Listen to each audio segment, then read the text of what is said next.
You're listening to Influential Barbecue, the podcast where we talk to influencers in the barbecue industry to uncover how they've cultivated huge followings, unique income sources, and sponsorship possibilities from a love of cooking outdoors. If you want to turn your passion for food and fire into a world of opportunities, you're in the right place. And now your host, Jordan Moore.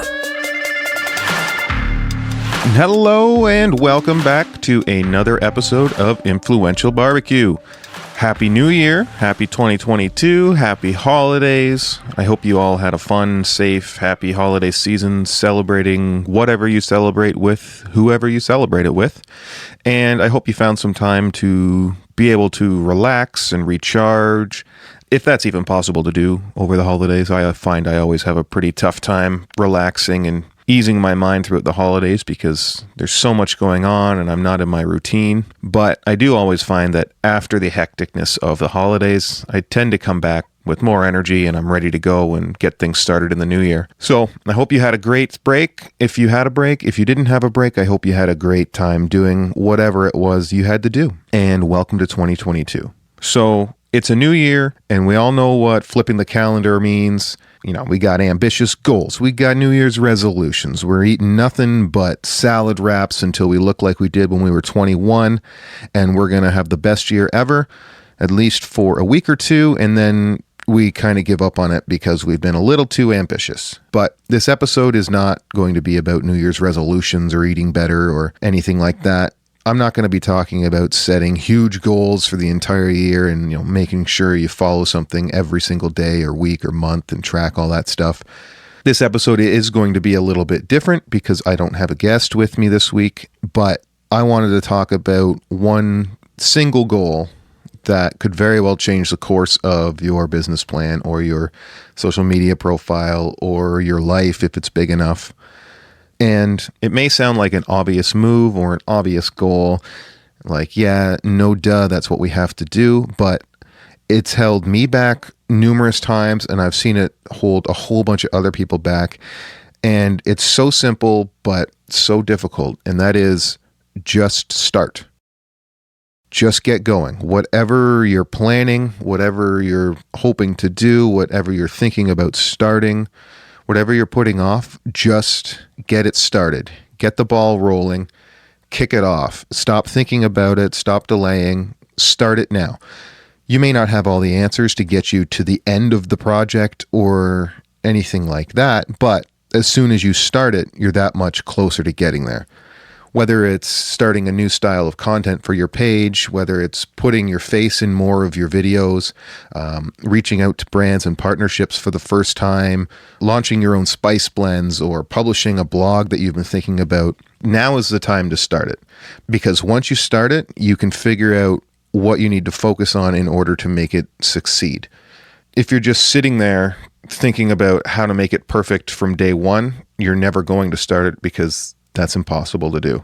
It doesn't need to be perfected and it doesn't need to be totally finished, but it needs to get started in order to be perfected and finished.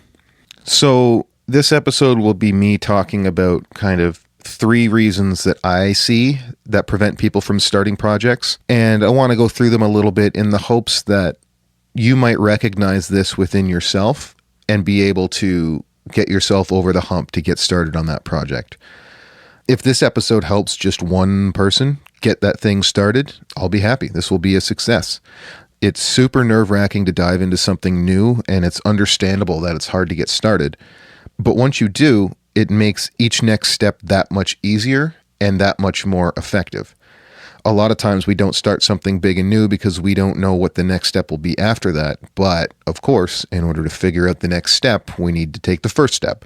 And it's just a vicious cycle of not starting and over planning and essentially just procrastinating. So of course, everyone's got their reasons for why they are or are not doing things. I'm not here to look down on anybody. I'm the last person that should be doing that.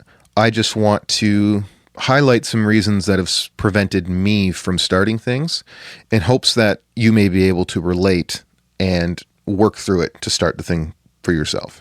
So the first point that I think prevents a lot of us from getting started, and again, I am a huge culprit of this, is waiting to hit a specific milestone.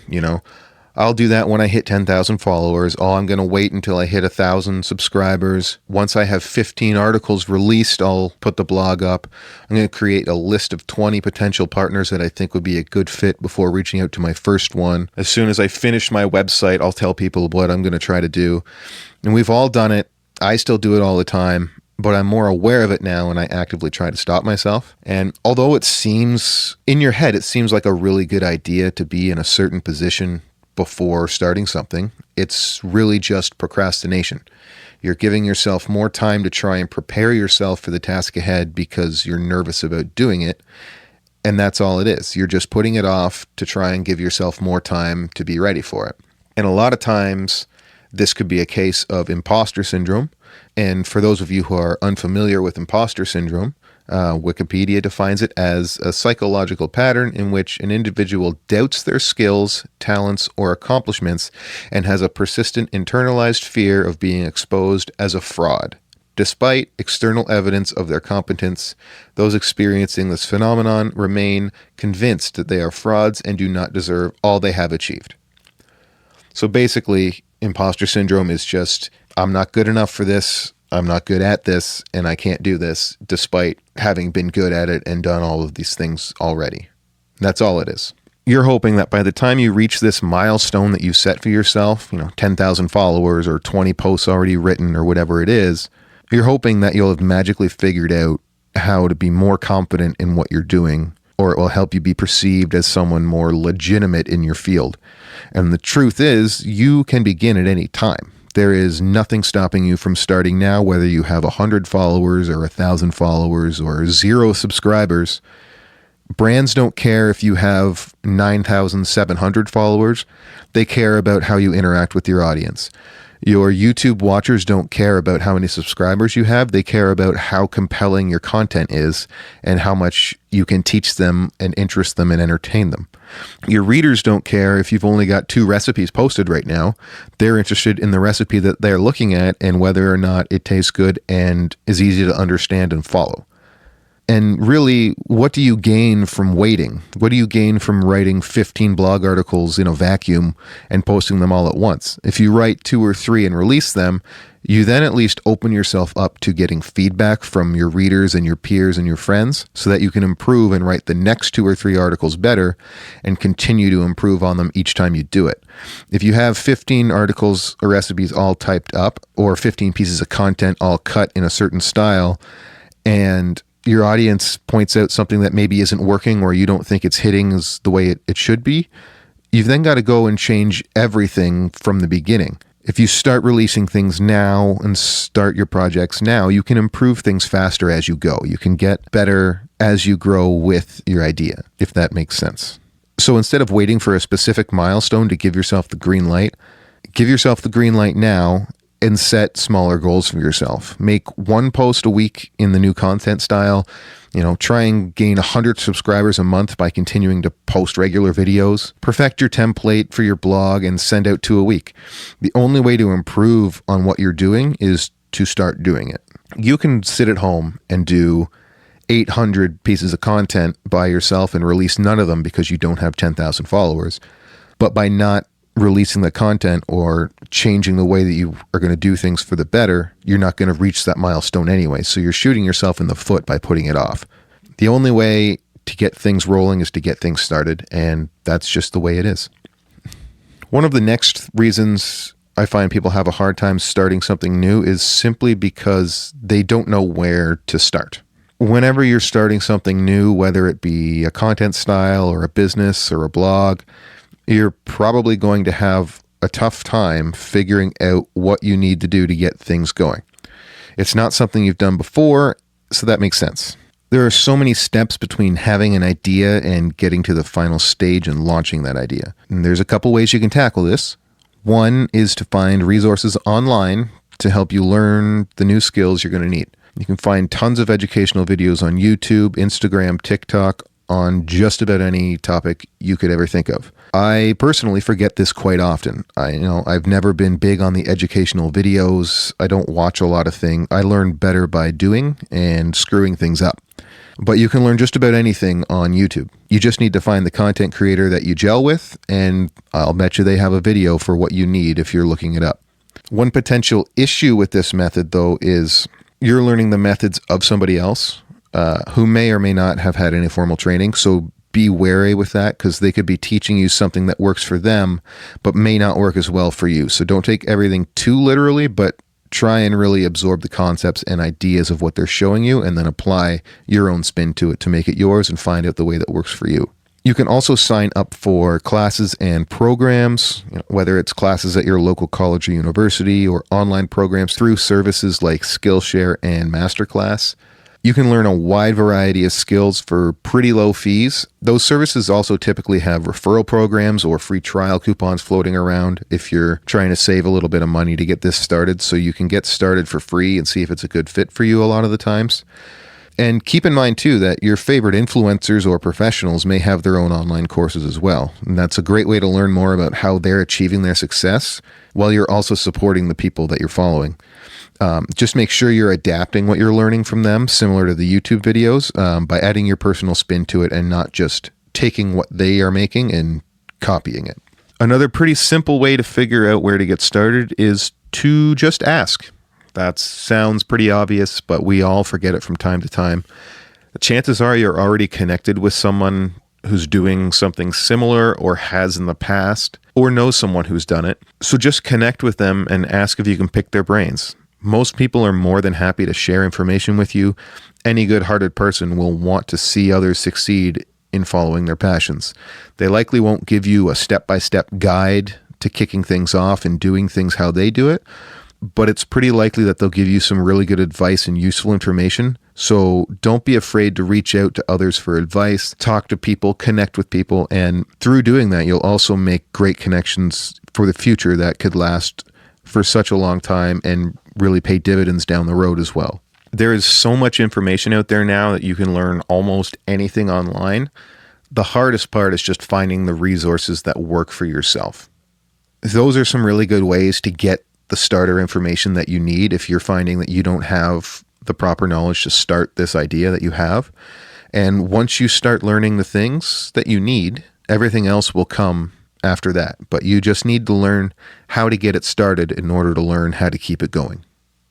And just to add on to the point of not knowing where to start, it also applies to anyone out there who's thinking that they just don't know how to do it, period. You just have to start. And once you start and start learning about it, everything will come. You'll learn the tricks, you'll learn the skills, you'll learn all the little nuances that you need to learn to start doing the thing. But again, you can't learn those things if you don't start. So I know I'm hammering that home. It's probably annoying at this point, but you got to start. So the third point, I truly believe, is the most common reason that you aren't starting now. And that reason is fear. Whether it be a fear of failure or a fear of success or a fear of change, fear is holding back a lot of people. Fear plays such a huge part in everyone's minds. And I think it has to a little bit, because if you weren't a little scared, it would probably mean that you don't care enough. But more often than not, fear gets in the way of making moves that are good for you and your growth. There's two types of fear that I kind of want to talk about here: the fear of failure and the fear of success. The fear of failure is a pretty common one. It's pretty self-explanatory. You're putting so much effort, energy, time, potentially money into creating this thing. What if it doesn't take off? What if people don't react the way that you're hoping? What if it doesn't all end up going according to plan? This begins to make you second guess and spiral, and sometimes even abandon the project altogether. You don't want people thinking you have dumb ideas or that you don't know what you're doing, but let's be real. People are not going to think that. Typically, if people don't like something, they don't think about it at all. They see it, they decide, not for me, and they move on with their lives. I know that sounds a bit far-fetched with things like TikTok and Twitter at the moment, but there's always going to be some people leaving comments that are trying to bring you down. You just got to keep in mind that those people are not the people that you're targeting. They're not your target audience. They're not your ideal clients. They're not who your content is for. So why spend so much time worrying about what they're going to think or what they're going to say? The content is not for them. You're not trying to work with them, so just ignore them. Easier said than done, I know, and I'm speaking to myself here, but if the people you are doing this for don't like it, chances are they'll at least give you feedback and ideas. They're not just going to shit on you and leave. One thing I'm trying to work on a lot with myself, it's probably a pretty common thing, is just not caring what people think. And in the age of social media where everyone is comparing themselves to everyone that they're following, it gets really hard. And just keep in mind, you're doing these things for you. It doesn't matter what people think. And if they don't like it, they can just unfollow you. If they're still following you, then they must like something about it.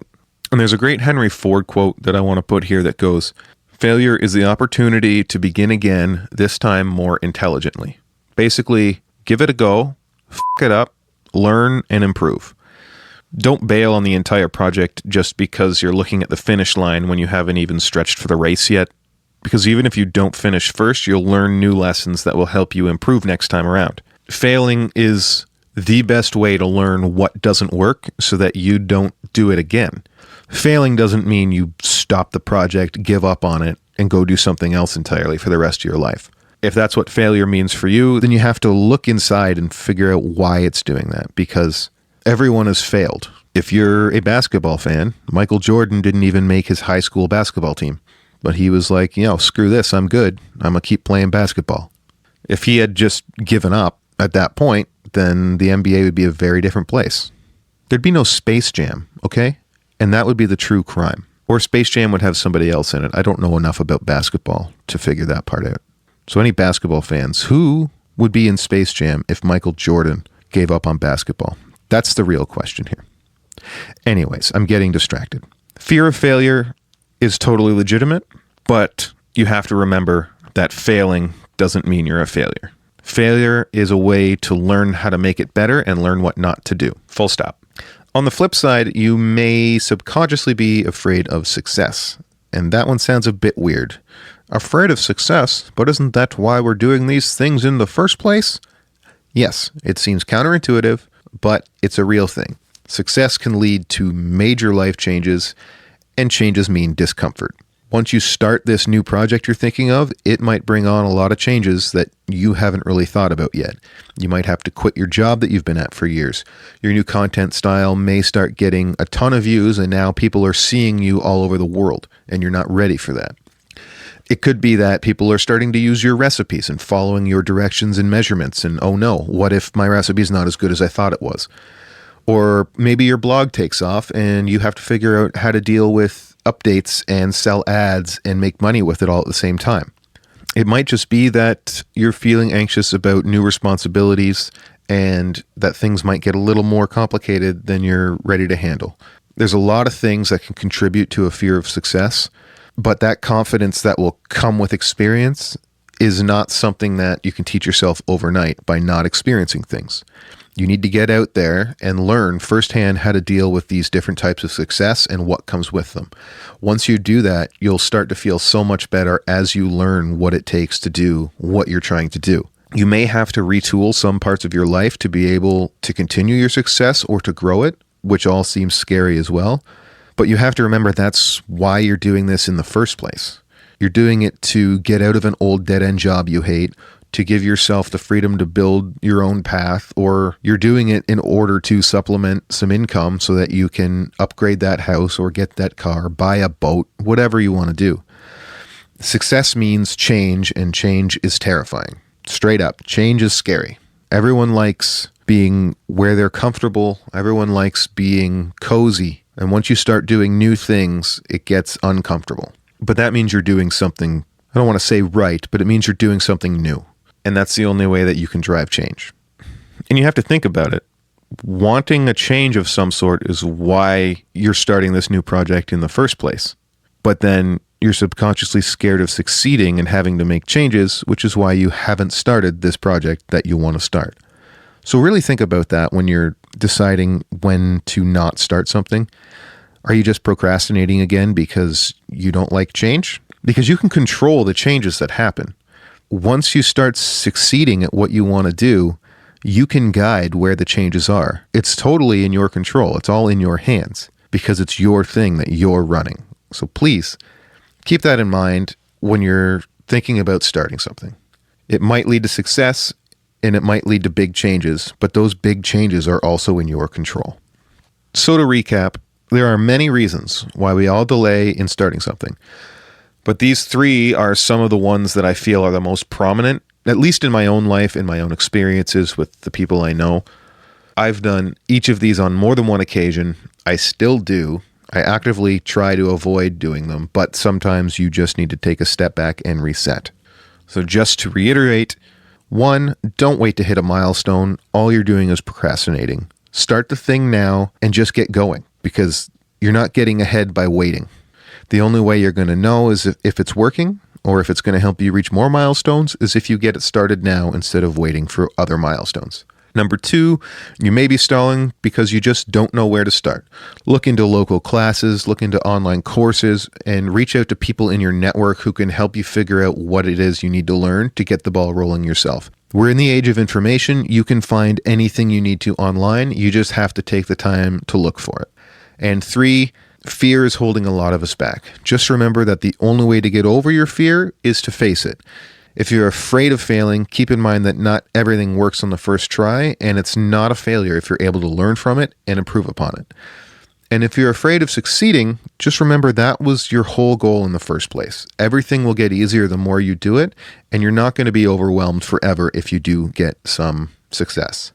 So stop putting it off. Put your plan into action today. Take the first step and kick it off. Even if you stumble on the first step of starting it, pick yourself back up and start it again. You've been spending time planning out various parts of this project or idea. It could be camera angles, launch plans, scripts, outreach forms, anything. But all that planning and preparation and initial excitement that you had when you thought of it all goes to waste if you never end up beginning the project. So just do it. Just start it. Get going. Go now. Send that email. Post that recipe, message that brand, launch the new project, start the blog, build the website, and as Shia LaBeouf said, just do it.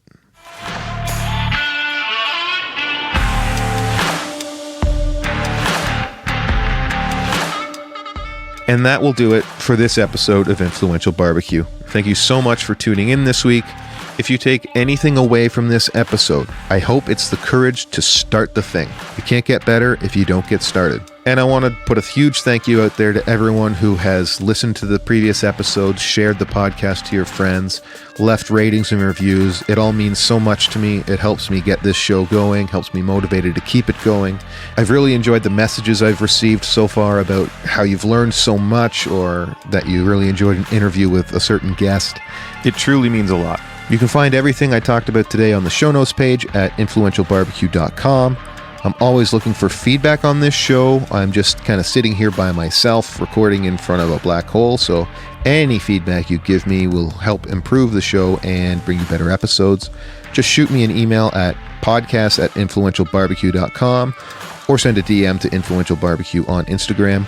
If you enjoy the podcast, please share it with those that you think would enjoy it. I'm Jordan Moore. You can follow my barbecue adventures on Instagram at The Backyard Brisket. Thank you so much again for listening. Happy New Year. Happy holidays. We'll see you next week, and just get started.